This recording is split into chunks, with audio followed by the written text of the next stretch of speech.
We love having you back at the White House, Johnny, and everybody that's with you. You guys have done fantastically. I also want to thank Vice President J.D. Vance. J.D., wherever you may be. Where's J.D.? He's coming right over. Marco Rubio was doing a fantastic job, and Secretary Kristi Noem was doing a fantastic job, as well as Representative Darren LaHood. Thank you all very much. Hi, Darren.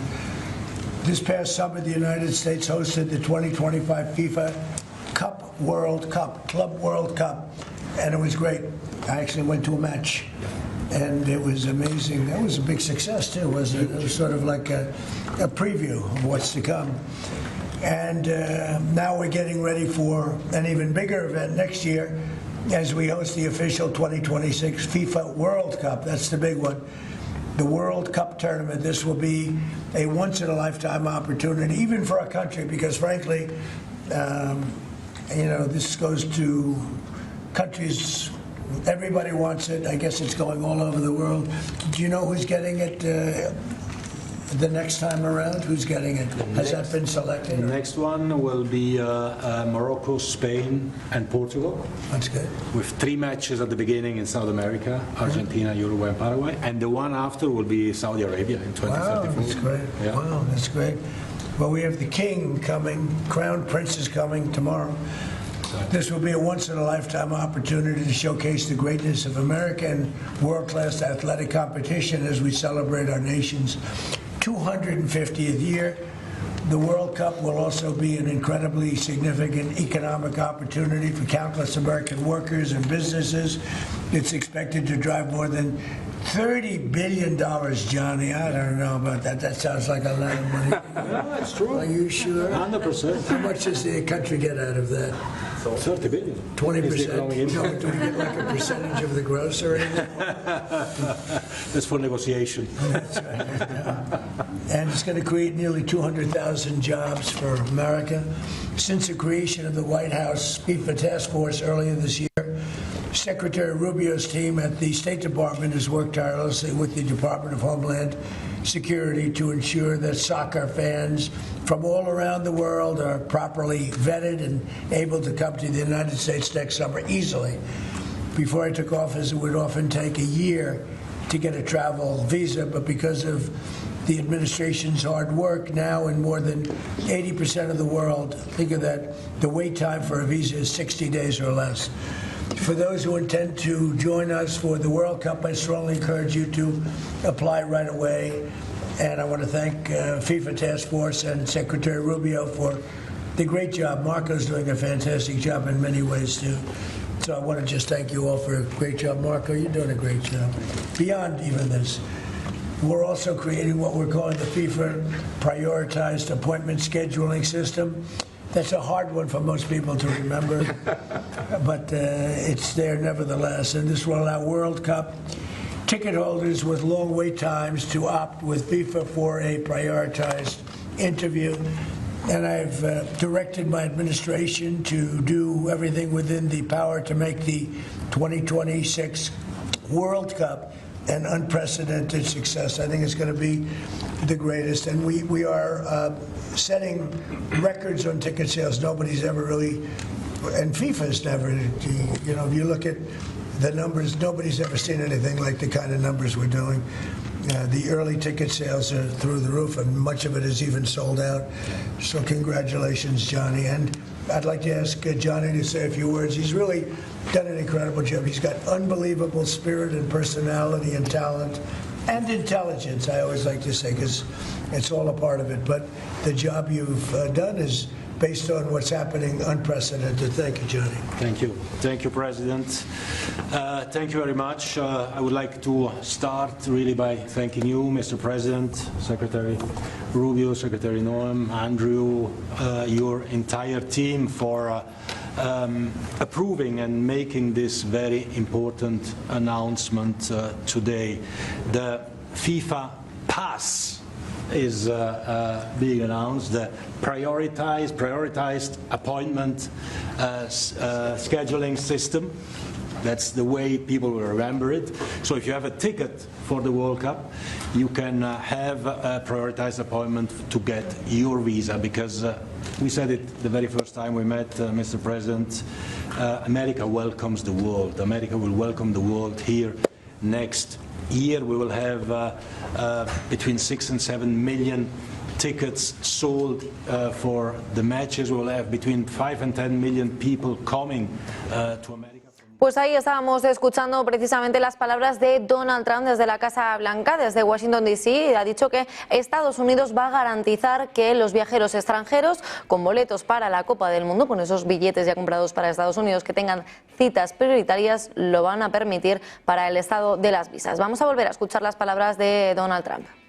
Came here, and it's a major undertaking. So we've deployed over 400 additional consular officers around the world to deal with that, in some cases doubling the size of the consular presence in our embassies in certain countries.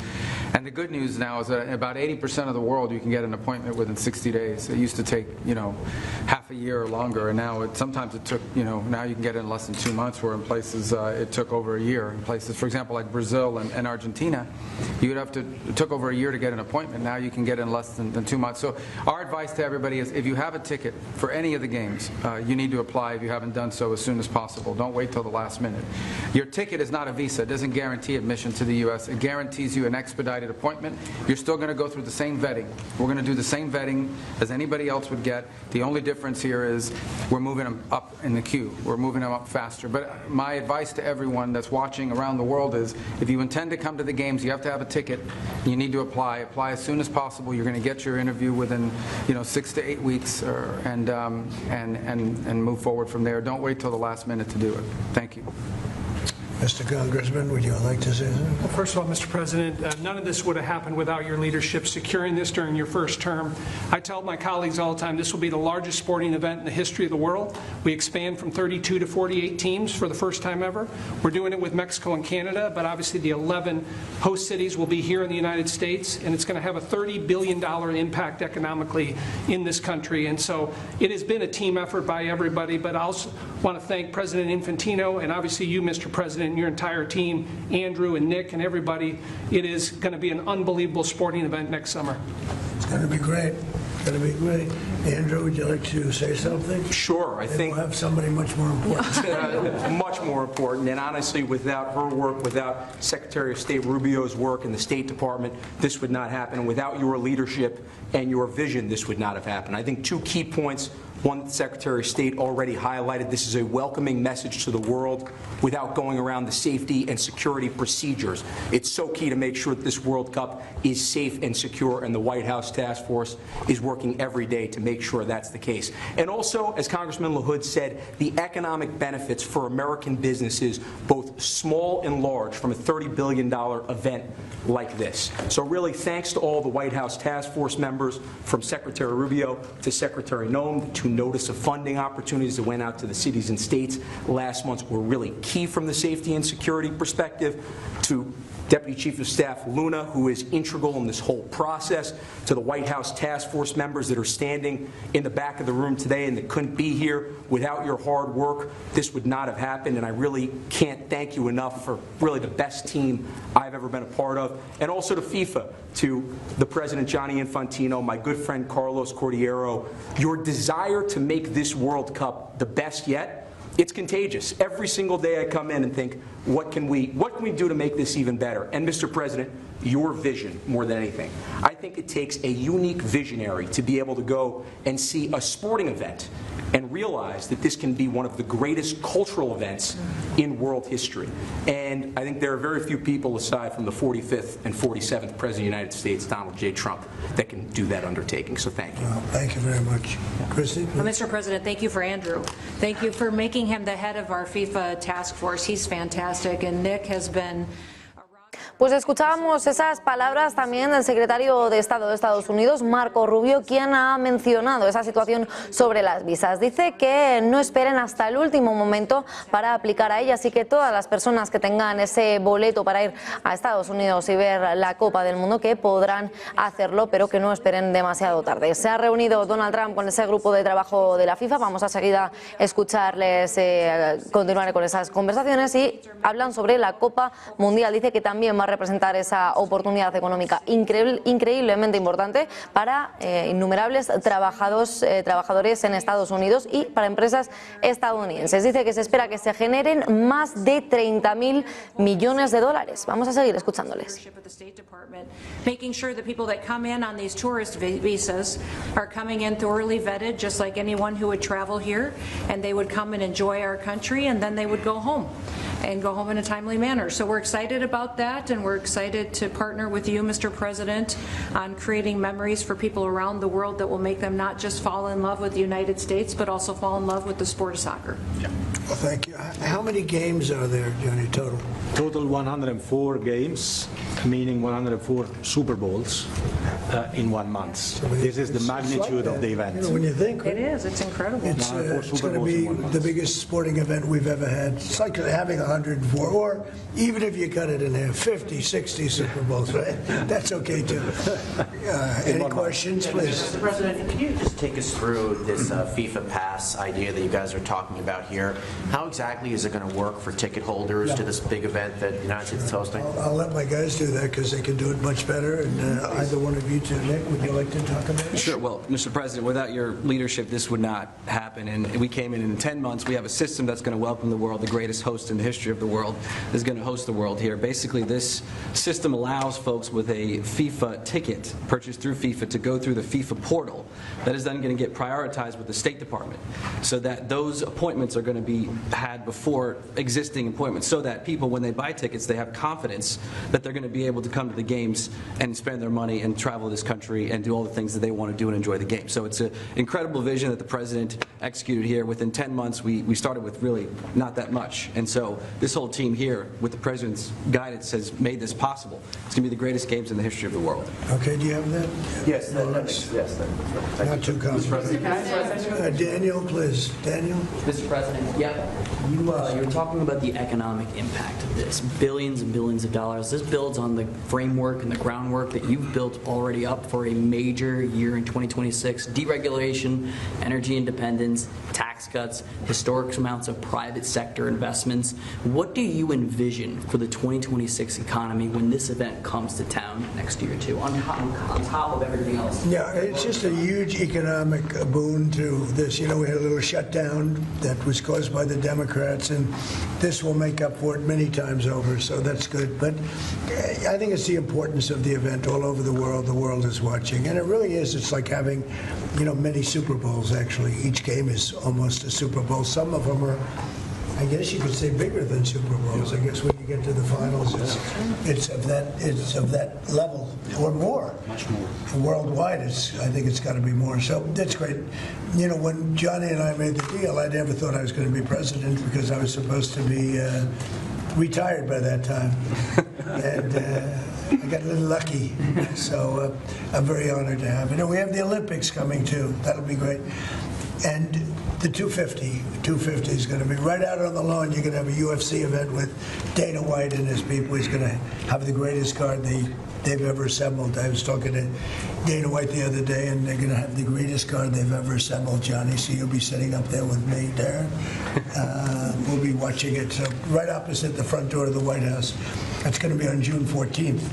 So it's really going to be an amazing period of time, but this is something very, very special. World Cup. All my life I've heard about it. Yep. Mr. President, I have a question about Venezuela, but can I just first ask, the health of the President's always news. Your voice sounds a little rough. Are you feeling all right?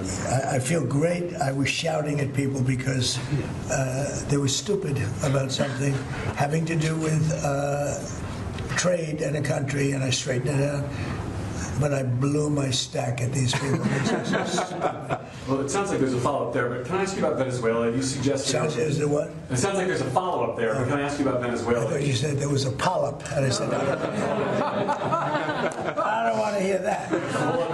No, you suggested you've made a decision about what you want to do next about Venezuela. I understand you don't want to tip your hand, but is there anything you're ready to rule out at this point? Are you ruling out U.S. troops on the ground? No, I don't rule out that. I don't rule out anything. We just have to take care of Venezuela. They dumped hundreds of thousands of people into our country from prisons. Nobody knows better than this young lady right here. She's done an incredible job with Tom Homan and all of your people. It's been amazing. You know, we have a tight border right now. Nobody comes in. But we had millions of people pouring through. A year ago, we had millions of people pouring through our border. And many of them came from Venezuela, including Tren de Aragua, the gang. And I guess what I'm hearing, Christy, is that's as bad a gang as there is anywhere in the world. It's the worst. Absolutely, is that actually, absolutely, they are the worst. I mean, they're worse than MS-13. They're killers. They massacre people. They cut them up into pieces and they bury them in their communities where they grew up. They're horrible people. Now, we had a lot of them, and many of them, most of them, pretty soon, most of them are going to be out. But they sent them in like we're a dumping ground. So I'm not in love with the people running Venezuela. I love Venezuela. I love the people of Venezuela. But what they've done to this country, and I really say this, what Biden and the Democrats have done to this country can never, ever be forgotten. You suggested Maduro wants to talk. Are you prepared to speak with him directly? Would you commit to doing that before you order strikes? Yeah, I probably would talk to him. Yeah, I talk to everybody. Mr. President, Paul Garrett, was that what you were referring to? Was that India? Rebecca Zalko with Blaze News. So, in a recent interview, you had made... Pues ahí escuchamos las palabras del presidente de Estados Unidos respondiendo ahora mismo a las preguntas de la prensa. Le han preguntado sobre el caso de Venezuela, esa tensión que continúa aumentando, y dice que de momento no descarta nada sobre el asunto, que probablemente sí que se van a producir esas conversaciones con Maduro, con Nicolás Maduro, y atención porque también ha dicho y ha planteado el poder solucionar este asunto con Venezuela lo antes posible. Vamos a continuar escuchando al presidente. Very foolishly, because if they had a president that thought like I did, they would not have let that happen. But it's all coming back. I think we're going to have within a few years, we're going, and not because of the CHIPS Act. The CHIPS Act was a disaster for this country. We gave away billions of dollars to other countries and other locations and companies, and all they did was rob our money. But because of tariffs, the chips are coming back. Chip makers are all coming back. And I think within a very short period of time, we're going to have maybe even the majority of the chip making in the world will be right in the United States. Where it should have been all along. But because we had people that didn't believe in tariffs, they believed in them, but they didn't know how to use them, we would have had nobody leaving our country right now. And instead, you have almost 100% of the chips are made in Taiwan. It's so disgraceful. The good news is it's all coming back. Yeah, please. Mr. President, the gentleman in the back. Thank you, Mr. President. I want to just follow up on Venezuela.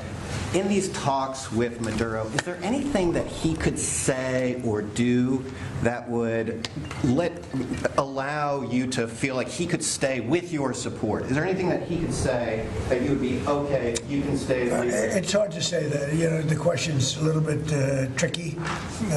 I don't think it was meant to be tricky. It's just that, look, he's done tremendous damage to our country, primarily because of drugs, but really because we have that problem with other countries too. But more than any other country, the release of prisoners into our country has been a disaster. He's emptied his jails. Others have done that also. He has not been good to the United States. So we'll see what happens. At a certain period of time, I'll be talking to him. Mr. President, can I just follow up? You mentioned your voice and you were shouting about trade. Which country in particular upset you? Was it India? No, a country wanted to try and renegotiate the terms of their trade deal.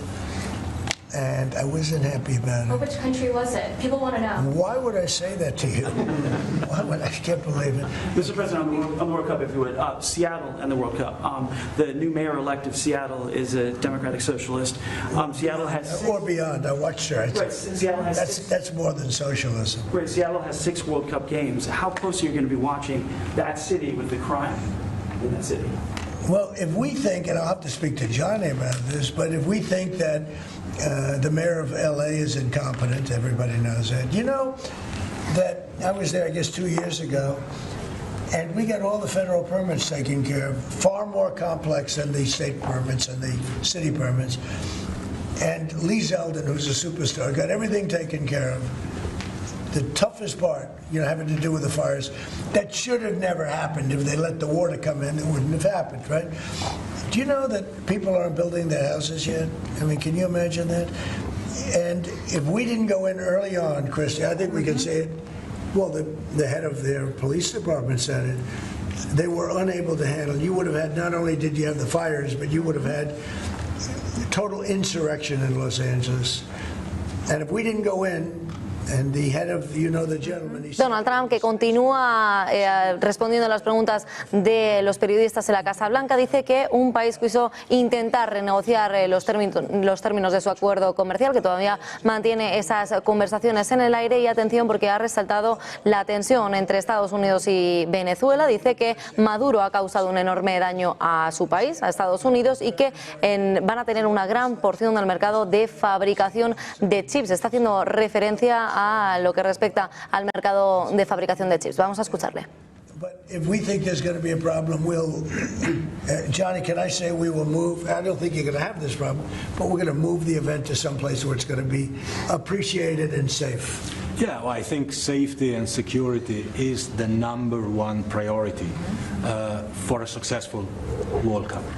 We can see today that people have trust in the United States when we see at the ticket sales, we sold, record-breaking figures of tickets, almost 2 million already sold out of 2 million that we have been selling. This is because people, they know that they will be coming here and they will experience a safe and secure World Cup. This is the responsibility, of course, of the government, of Secretary Norm, of everyone, and obviously we will.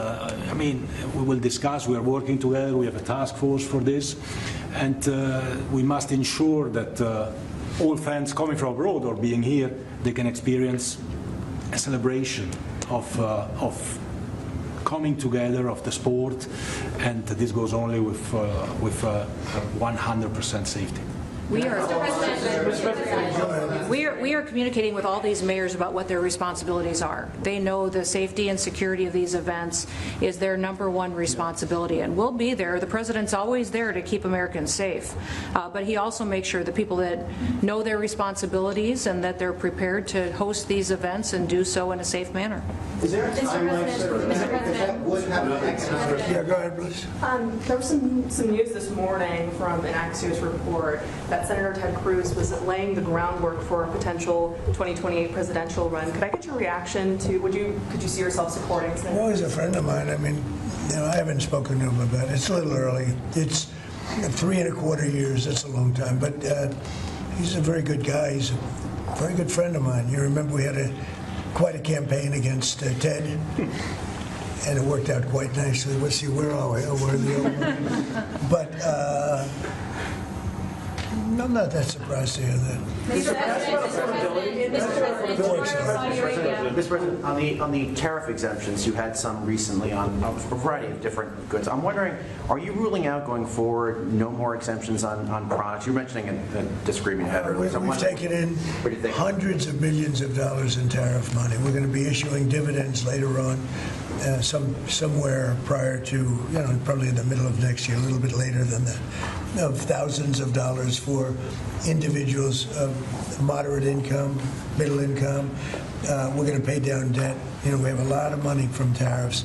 If we didn't have tariffs, this nation would be in serious trouble. And we've taken in tremendous amounts of money. And you know what's more important than that? We've protected our businesses from being raided like we did with the chip business. Now we're bringing them all back. But we had 100% of the chip industry, and then they left. They went mostly to Taiwan and South Korea, but mostly Taiwan. And they have almost 100%. And we're going to have, within a short period of time, a big percentage of the chip business are coming back because of tariffs, because they don't want to pay the tariffs, because the tariffs will be very steep if they don't come back, and they've committed to come back. As you probably heard, Apple is now up to $700 billion. We have NVIDIA at $600 billion. We have tremendous amounts of money pouring in. Our country has become amazing again and really, really rich again. I will say this. We have a decision we're waiting for. It's a very big decision. The numbers that we've taken in, if you talk about investments, is trillions, not with a B, not with an M, millions, but trillions of dollars. I can't imagine having to give that money back on something that we're allowed to do. And the ones that are fighting us are countries, largely. They're back in countries that have been ripping us off for years, using tariffs to rip us off. And now we're able to defend ourselves. It really is a matter of national security, because economic security is national security. So I think you're going to see another thing happening. I think you'll see food prices. They've come down very substantially since Biden. But I think you're going to see food prices coming down very substantially. Saudi Arabia, tomorrow you're hosting Saudi Arabia. Are you planning to sell F-35s to Saudi Arabia? And also, are you looking at doing a similar security agreement like you did with Qatar? Yeah, no, I am planning on doing that. You're going to they want to buy. They've been a great ally. They've got to like us very much. Look at the Iran situation, what we did in terms of obliterating, we obliterated their nuclear capability. Yeah, I will say that we will be doing that. We'll be selling F-35s. Mr. President, you clarified something you posted on Truth Social last night. You urged House Republicans to vote in favor of this Epstein release bill they're going to vote on tomorrow. I just want to be super clear on your position. Do you want to see that pass the Senate? Would you sign that bill if it gets to your desk? I do want to. Here's what I want. We have nothing to do with Epstein. The Democrats do. All of his friends were Democrats. You look at this Reid Hoffman, you look at Larry Summers, Bill Clinton, they went to his island all the time, and many others. They're all Democrats. All I want for people to recognize a great job. Enseguida continuamos escuchando las palabras del presidente de Estados Unidos, pero fíjense, ahora mismo el oro acaba de caer más de un 2% al disminuir los temores a los aranceles. Precisamente estaba hablando de ello Donald Trump y se han disparado los temores en cuanto a esa guerra comercial global, impulsada en todo momento por los aranceles de Trump. Durante este fin de semana Estados Unidos anunció también esa amplia gama de productos agrícolas, incluyendo también la carne de res, el café, cacao y las frutas tropicales. Dice que quedaban exentos de los aranceles recíprocos del presidente Donald Trump y que acaba de volver a hacer mención. Y no solo el oro se está desplomando durante el día de hoy, sino que también Bitcoin y el resto de criptomonedas se tiñen de rojo. Además que también el mercado de renta variable al otro lado del Atlántico, el Standard & Poor's 500 cayendo, el Nasdaq 100 y el Dow Jones de Industriales de la misma manera. Enseguida vamos a hablar de ello con nuestros siguientes invitados de la noche. Mientras tanto, vamos a continuar escuchando las palabras de Donald Trump. Some of the people that we mentioned are being looked at very seriously for their relationship to Jeffrey Epstein, but they were with him all the time. I wasn't at all. And we'll see what happens. What I just don't want Epstein to do is detract from the great success of the Republican Party, including the fact that the Democrats are totally blamed for the shutdown. You know, they cost our country hundreds of billions of dollars with that, at a lot of inconvenience. So I'm for any, I don't, they can do whatever they want. We'll give them everything. Sure I would. Let the Senate look at it, let anybody look at it. But don't talk about it too much, because honestly, I don't want to take it away from us. It's really a Democrat problem. The Democrats were Epstein's friends, all of them. And it's a hoax. The whole thing is a hoax. And I don't want to take it away from really the greatness of what the Republican Party has accomplished over the last period of time. Yeah. Mr. President, on affordability, the shutdown is now over, and administration officials had said when the shutdown ends, they'll reevaluate the farmer relief. Now we have the deal with China. So is the administration still looking to dish out farmer relief now that the government is back Yeah, we open want to, and have I'm this always going to response. help our farmers. So are you still looking to do I would do relief? that, yeah. If they need relief, we'll be there for them. We're going to always be for our farmers. So what are you waiting Yeah, for? please, in the back. Mr. President, just speaking of the economic impacts of FIFA and possibly moving to another city some games if you feel it's crime, is there like a timeline that you would do that? Because these cities, there's sponsorships, there's economic impact for these communities. Sure. Is there? Well, you know, the governors are going to have to behave. The mayors are going to have to behave. You know, in the case of California, you have a problem. You have high crime, and you have a place that just suffered great fires and everything else, and they didn't do a very good job. And if we didn't go in from the crime standpoint, you would have had a disaster. It would have been, it was not going to be handled properly. It wasn't able to be. The head of the police said without, as I said, without the federal government, they could not have done it. So here's the story. I love Los Angeles. If they want help during this, I would love to send in National Guard or whoever's necessary to help them. I want it to be great. I'd love it to be in Los Angeles. I love the place. It's a natural for Los Angeles. If we think there's going to be crime, if we are obstructed by the governor, and maybe he won't obstruct, maybe it'll be great, but I'd love him for him to call and say, you know, we'd like to have some extra help, because if there's even a hint of a problem, we want to get in there before the problem occurs. We want to make it totally safe for Johnny and FIFA and all of the great people that are going to be there, and I think that's going to happen. I would be honored to help California if they're going to have a problem, and if they think they're going to have a problem, they should say so. We can be in there in 24 hours notice and do a great job. But does that mean by the end of the year, by the end of the first quarter? Well, I think this: if they would tell us now, they're not going to have a problem. Because if we go in, they don't have a problem. Look at D.C. There's no crime in D.C. anymore, and D.C. was a mess. If they want us to go in, I'd like them to tell us right now. But if we go in, there will be no problem. There will be no crime. What's the message then to like local businesses who are considering sponsoring this? Tell your governor to ask for federal help. We'd love to help them. Mr. President, are you planning on also potentially launching strikes in Mexico or putting American troops or American personnel into Mexico to deal with it? Would I launch strikes in Mexico to stop drugs? It's okay with me. Whatever we have to do to stop drugs. Mexico is, look, I looked at Mexico City over the weekend. There's some big problems over there. If we had to, would we do there what we've done to the waterways? You know, there's almost no drugs coming in through our waterways anymore. Isn't it down like 85%? It is, sir. I don't know who the 15% would be. Yep. It wouldn't be you. No, that's for sure. No, I think it's been... Tons and tons. You would say that's a big signal. Absolutely. We have almost no drugs coming into our country by the sea, by, you know, the waterways. And you know why, okay? I mean, it's pretty obvious. Would I do that on the land corridors? I would absolutely. Look, every boat we knock out, we save 25,000 American lives. Not to mention the destruction of families. These families are decimated forever. The mother, the father, the children. They never recover really from it. You know, when you lose somebody, like the way they live. If you lose them, but the way they die is horrible. Is it something? So when we knock out a boat and we save 25,000 lives, that's great.